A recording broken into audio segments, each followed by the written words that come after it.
Aravalli mountain ranges ஒரு மிகப்பெரிய ஆபத்தில் இருக்குன்னே சொல்லலாம். ஸோ ஸ்டார்டிங் ஃப்ரம் டெல்லியில் ஆரம்பிச்சு ஹரியானா பாஸ் பண்ணி அப்புறம் ராஜஸ்தானை பாஸ் பண்ணி குஜராத்தில் வந்து அதோட ஹையஸ்ட் பீக் வந்து இருக்குன்னு சொல்லலாம். ஸோ இந்த மவுண்டன் ரிட்ஜஸ் வந்து 700 கிலோமீட்டர் அளவுக்கு வந்து பார்த்திங்கன்னா அதோட ஸ்ட்ரெச் வந்து நார்த் வெஸ்ட்டில் இருக்குது. இது பார்க்கவே இயற்கை கொஞ்சம் அழகில் வந்து இருந்தாலும் என்னதான் அழகாக இருந்தாலும் அதோட பர்பஸ் வந்து பார்த்திங்கன்னா அது பொல்யூஷனுக்கு நேச்சுரல் டிஃபெண்டராக வந்து ஆக்ட் பண்ணுதுன்னு சொல்லலாம். என்னதான் டெல்லியில் இப்போ காற்று மாசு அதிதீவிரம் அடைஞ்சு இருந்தாலும் அதை வந்து ஓரளவுக்கு ஒரு கண்ட்ரோலில் வச்சுக்கிறது வந்து பார்த்திங்கன்னா இந்த ஒரு மவுண்டன் ரிட்ஜஸ் தான். ஸோ இந்த ஆரவல்லி மவுண்டன் ரிட்ஜஸ்க்கு என்ன மாதிரி ஆபத்து வந்திருக்கு அப்படின்னு பார்த்தீங்கன்னா சென்ட்ரல் கவர்மெண்ட் ரீசெண்டாக ஒரு ப்ரப்போசல் சொல்கிறாங்க. என்னென்னா கிட்டத்தட்ட 100 மீட்டருக்கும் கீழே இருக்கிற அந்த ஆரவல்லி ஹில்ஸ் எல்லாம் வந்து பார்த்திங்கன்னா ஒரு மைனிங் ஆக்டிவிட்டீஸ்க்கு நாங்கள் வந்து பயன்படுத்துகிறோம். ஸோ அதானி குரூப் வந்து அதை மைனிங் ஆக்டிவிட்டீஸ்க்கு பயன்படுத்துவாங்கன்ற மாதிரி சொல்கிறாங்க.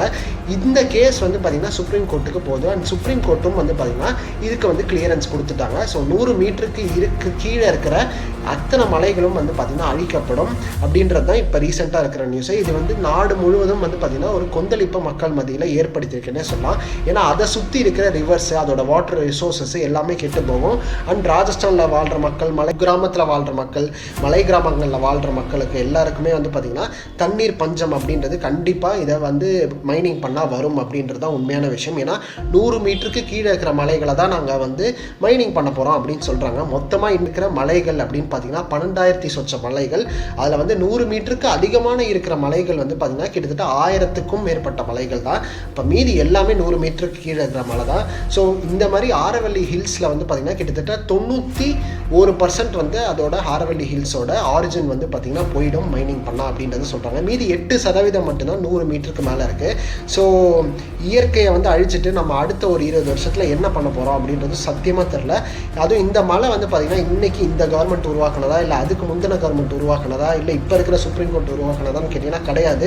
நம்மெல்லாம் வரத்துக்கு பூர்வ ஜென்மத்துக்கு முன்னாடி 2 பில்லியன் வருஷத்துக்கு முன்னாடி இந்த மலைகள்லாம் உருவானது. ஸோ இதை அழிச்சிட்டு நம்ம வந்து எப்படி வாழ முடியும் அப்படின்றதான் தெரியல. ஸோ இதுதான் ஒரு பேஸ்மெண்ட்டு. ஸோ பேஸ்மெண்ட்டை என்றைக்குமே அழிக்கக்கூடாதுன்றது தான் என்னோட வாதமாக இருக்கும். ஸோ என்ன தான் இம்ப்ரூவ்மெண்ட்டுக்கு போனாலும் பேஸ்மெண்ட்டை ஸ்ட்ராங் படுத்திட்டு இம்ப்ரூவ்மெண்ட் இருந்துச்சு, டெவலப்மெண்ட் இருந்துச்சுன்னா it would be very sustainable for our.